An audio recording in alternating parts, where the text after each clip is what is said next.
Guys, good morning. So രാവിലെ തന്നെ എണീറ്റ് തലേ ദിവസത്തെ പോലെ തന്നെ എന്തുണ്ടാക്കണം എന്നുള്ള കൺഫ്യൂഷൻ ആയിരുന്നു. പിന്നെ ഞാൻ വിചാരിച്ചൊരു ബുൾസൈ എടുത്തടിക്കാം. രാവിലെ തന്നെ വലിയ രീതിയിലുള്ള ഒന്നും ഉണ്ടാക്കാനുള്ള ഒരു മൂഡില്ല. ഒന്നാമത് ഒറ്റയ്ക്ക് ഞാൻ ഉണ്ടാക്കി തന്നെ കഴിക്കുമ്പോഴത്തേക്ക് എന്റെ വിശപ്പ് മൊത്തം പോകുന്ന പോലത്തെ ഫീലാണ്. ഒറ്റക്കായതുകൊണ്ട് ഇങ്ങനെയുള്ള ചെറിയ ചെറിയ കുറുക്ക് വഴി ഫുഡ്സ് ഒക്കെ ട്രൈ ചെയ്യുന്നതാണ് ഏറ്റവും നല്ലത്. അങ്ങനെ ഒരു റോബസ്റ്റും കൂടെ എടുത്ത് കൊലായിൽ പോയിരുന്ന കുറേ നേരം ആലോചിച്ചത് അമ്മേനെയാണ് ഗൈസ്.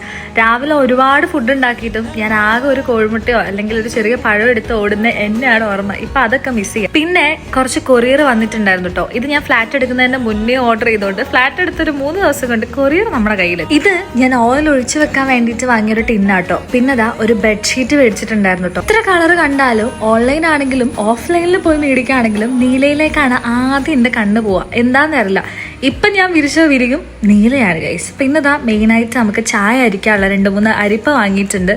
പിന്നെ ഈ ഒരു ഐറ്റം മരത്തിന്റെ കട്ടിംഗ് ബോർഡാട്ടോ. ഇതന്നെ വേണമെന്ന് എനിക്ക് ഭയങ്കര നിർബന്ധമായിട്ട് ഞാൻ ഇതന്നെ ഓർഡർ ചെയ്താണ് പുറത്തുനിന്ന് മേടിക്കാണ്ട്. നല്ല രസമല്ലേ കാണാൻ വേണ്ടി, ഒരു പ്രത്യേക ഷേപ്പല്ല അതിന്. പിന്നെ അതാ ഈ ഒരു ബോക്സ് അത്യാവശ്യം വെയിറ്റ് ഉണ്ടായിരുന്നു കേട്ടോ, കാരണം ഇതിലും കുറച്ചും കൂടെ ഐറ്റംസ് വരാനുണ്ട്. അപ്പൊ ഇതെന്താന്നുള്ള കൺഫ്യൂഷനിലായിരുന്നു. പിന്നെയാണ് അറിഞ്ഞത് നമ്മൾ ചായക്കപ്പാണ് സംഭവം. ചായക്കപ്പ് ഞാൻ പുറത്തുനിന്ന് മേടിച്ചില്ലായിരുന്നു കേട്ടോ. വീട്ടിൽ നിന്ന് വരുമ്പോൾ വീട്ടിലുള്ള 3 ഗ്ലാസ് എടുത്ത് പോകുന്നതാണ്. പിന്നെ ഇവിടെ ഒരു 5-6 ചായക്കപ്പ് ഇരിക്കട്ടെ എന്ന് വിചാരിച്ചിട്ടാണ് ഈ ഒരു സംഭവം വാങ്ങിയത്. പിന്നെ നല്ല ഭംഗിയില്ല ഇത് കാണാൻ വേണ്ടി. അപ്പൊ അങ്ങനെ ഓർഡർ ചെയ്ത ഐറ്റാണ്. പിന്നെ അതാ നെക്സ്റ്റ് ഐറ്റം അടിപൊളി കവറിങ്ങിലൊക്കെ ആട്ടോ വന്നത്. സംഭവം മിററാണ്. അവിടെ മിറർ ഇല്ലായിരുന്നു ഗൈസ്. പിന്നെ അലമാരി അങ്ങനത്തെ ഐറ്റംസ് ഒന്നും ഞാൻ മേടിച്ചില്ല. അതൊക്കെ പതിയെ മേടിക്കാന്ന് വിചാരിച്ചിട്ടാണ്. അങ്ങനെ ഒരു മിറർ വന്നപ്പോൾ തന്നെ സമാധാനമായി. 2-3 ദിവസം ഞാൻ ഫോണിന്റെ ക്യാമറ യൂസ് ചെയ്താണ് ഇതാക്കിയത്. അപ്പൊ അത്രേ ഉള്ളൂ.